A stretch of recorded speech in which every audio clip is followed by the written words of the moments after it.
지난 시간에 아마 내적에 대해서 했던 것으로 기억납니다. 맞죠? 네. 오케이.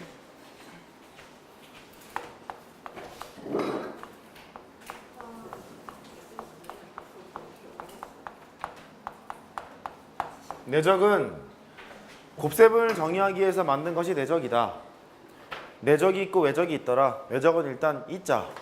내적은 도트 프로덕트더라. 정의는 다음과 같았지. 요 A 벡터랑 B 벡터랑 내적을 했다. A 벡터의 크기 곱하기 B 벡터의 크기 곱하기 코사인 세타.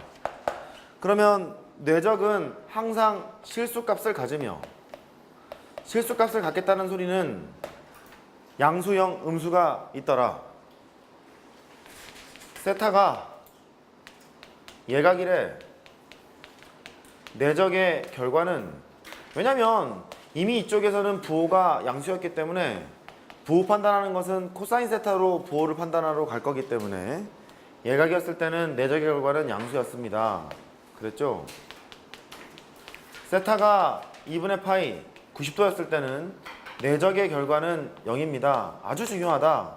이제 이과는 90도 그러면 내적이 제로를 기억하자 라고 했던 기억이 나고, 세 번째, 세타가 둔각이래요. 90도부터 180도 사이래요. 내적의 결과는 코사인 세타 값이 둔각일 때는 음수가 되므로 0보다 작을 거야. 그런 얘기를 했었었죠. 그래요. 또 얘의 의미는 정사형을 가지고 생각을 해보자. 일단 예각을 기준으로 해서 정사형을 기준으로 생각을 해보자. 이렇게 했었었죠. A 벡터가 있고 B 벡터가 있으면 내적의 기하학적인 의미는 A 벡터의 정사형의 크기 곱하기 스크린의 크기, 그렇게 얘기했었었죠. 두 벡터가 이루고 있는 각의 크기는 시점을 일치시키거나 종점을 일치시키면 되는데, 내적을 실컷 해봤더니 A 벡터의 크기에다가 코사인 세타를 곱해. 그러면 요 벡터의 크기가 나오지? 이거를 정사형의 크기라고 했고, 곱하기 B 벡터의 크기를 우리는 스크린의 크기라고 얘기를 했단 말이지. 내적의 의미는 그렇게 된다. 정사형의 크기, 여기는 스크린의 크기, 그렇게 얘기했더라. 참고로 외적은 사인 세타와 좀 관련이 있어요. 지금은 수능 문제가 기백이 난이도가 조금 많이 떨어졌어요. 29번을 제외하고 나머지는 뭐 할만합니다. 29번도 예전에 비해서는 많이 떨어진 편이에요. 그래서 외적까지 할 필요는 지금은 없어. 논술 해야 돼. 내신 안 해도 돼. 그러니까 내적만 일단 잘하셔도 괜찮습니다. 곱셈을 대용품으로 정의를 했다는 소리는 뭐 결합법칙, 교환법칙, 분배법칙 이런 것들을 정의를 하기 위해서 이제 했던 거거든요. 근데 A 벡터 내적 B 벡터를 하나, B 벡터 내적 A 벡터를 하나 같은 게 당연하죠. 그렇죠? 크기 곱하기 코사인 세타니까 당연합니다. 정의했죠. 성질을 하러 갑시다. 지난 시간에 했던 게 이런 얘기 했던 기억이 나요. 벡터랑 좌표는 동일한 얘기야. 우리는 지금 평면 벡터를 하고 있기 때문에 평면 좌표만 가지고 놀 거야. X좌표 하나, Y좌표 하나 있는 그 상황. 첫 번째, A 벡터를 A1과 A2라고 놓자. 는 해놓으면 벡터라 그랬죠? 좌표와 벡터는 일치한다 했죠? 이 A 벡터라는 것은 O의 A에 대한 위치 벡터, 즉 OA 벡터라고 표시할 수도 있었죠? 그랬습니다. 그럼 B 벡터를 B1, B2 이렇게 했단 말이에요. A 벡터랑 B 벡터를 내적을 했대요.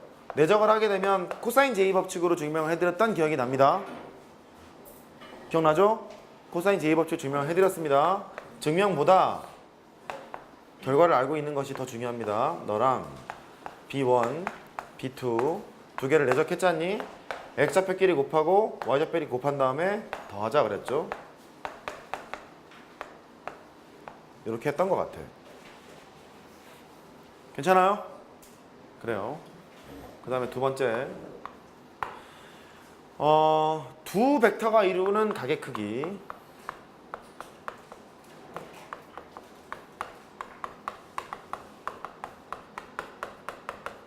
방금 전에 했었던 거 두 직선이 이루고 있는 가게 크기. 탄젠트 세타를 구하는 건 해봤죠. 분자가 예각이라고 하면 탄젠트의 차, 분모가 1 더하기 곱 그러지 않았어요? 그럼 두 벡터가 이루고 있는 가게 크기를 세타라고 할 때 코사인 세타를 우리는 항상 구할 수 있게 돼요. 왜냐하면 A 벡터랑 B 벡터랑 내적을 했대. 걔가 A 벡터의 크기 곱하기 B 벡터의 크기 곱하기 코사인 세타 이랬을 거고, 여기에 있는 세타라는 각이 두 벡터가 이루고 있는 각의 크기 그랬단 말이에요. 됐죠? 거기에서 코사인 세타를 구하러 가. 코사인 세타는 A 벡터의 크기에다가 B 벡터의 크기 분의 A 벡터랑 B 벡터를 내적하면 됩니다. 이런 사실을 알아요. 만약에 세타의 각이 예각이었잖니? 두 벡터가 이루고 있는 가게 크기는 두 직선이 이루고 있는 가게 크기와 마찬가지로 하나가 예각이라면 하나가 둔각일 수도 있잖아요. 예각이라고 하면 코사인 세타 값 항상 양수해야 되기 때문에 절대값을 반드시 이렇게 붙이셔야겠죠. 괜찮아요? 그렇잖아요. 왜냐면 분모는 양수입니다만 내적의 결과는 음수일 수도 있는 거잖아. 예각이라고 치면 절대값을 붙여야 되는 거잖아. 코사인 150 마이너스 2분의 루트 3 코사인 30 2분의 루트 3 이런 거니까 두 벡터가 이루는 가게 크기가 150도라고 봐도 좋고 30도라고 봐도 좋은 거 아니에요. 코사인 150인데 우리는 예각으로 보겠다는 소리는 코사인 30으로 보겠다는 소리고 절대값 뿌리면 되는 거잖아. 따라왔니? 그치? 오케이. 그렇게 됩니다. 그럼 세 번째 저쪽으로 가요.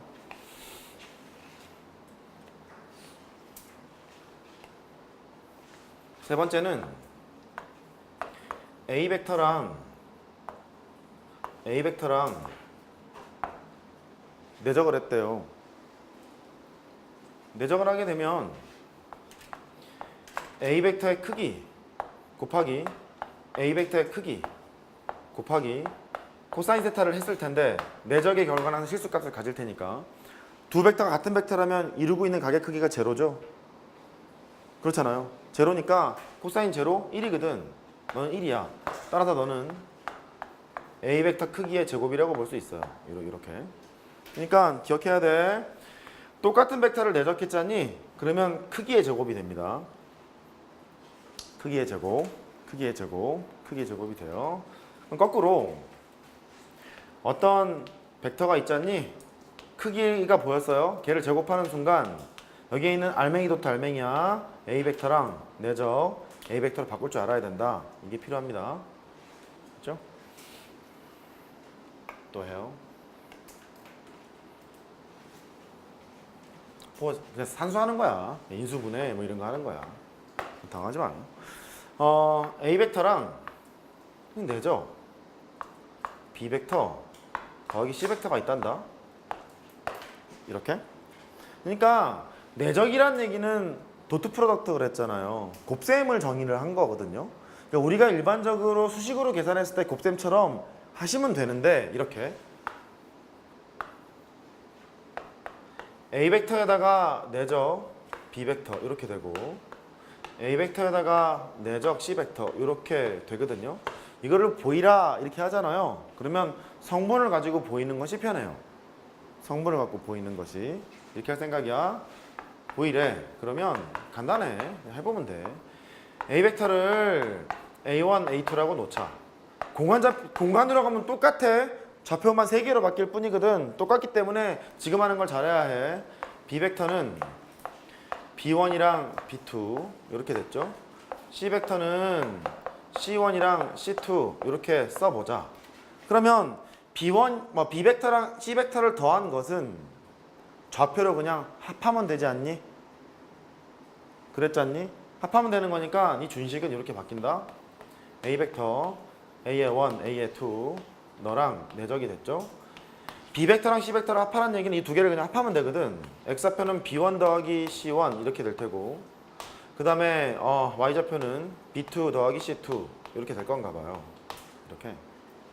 그럼 내적을 하게 되면 어떻게 하기로 했냐면 X좌표끼리 곱하고 Y좌표끼리 곱해서 더하기로 정의하지 않았니? 그렇지? 그거 하러 갑니다. 너는 A1에다가 B1 더하기 C1 더하기 A2에다가 B2 더하기 C2 이렇게 돼요. 이렇게 써보자. 하이쿠 A1 B1 A1 C1 A2 B2 A2 C2 이렇게 됐어요. 근데 A랑 B 벡터, A 벡터, B 벡터 내적을 하잖아요. A1, B1이랑 A2, B2 두 개를 곱하게 되거든. 너랑 이렇게 돼요. 네가 뭐냐면 A 벡터랑 B 벡터를 내적했다는 소리고, 그 다음에 너 A1, C1이랑 A2, C2가 있잖니. 걔는 요 벡터랑 요 벡터랑 내적한 결과가 지금 이거잖아. X좌표끼리 곱하고 Y좌표끼리 곱하면 되는 거니까, 얘를 해보면 네가 A 벡터랑 C 벡터를 내적한 거예요. 이렇게. 따라서 결과가 이렇게 나오네. A 벡터 내적 B 벡터 더하기 A 벡터 내적 C 벡터 이렇게 됩니다.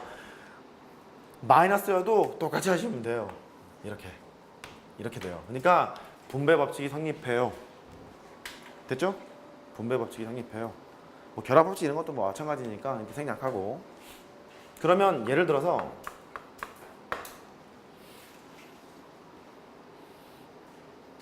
기다려 드릴게.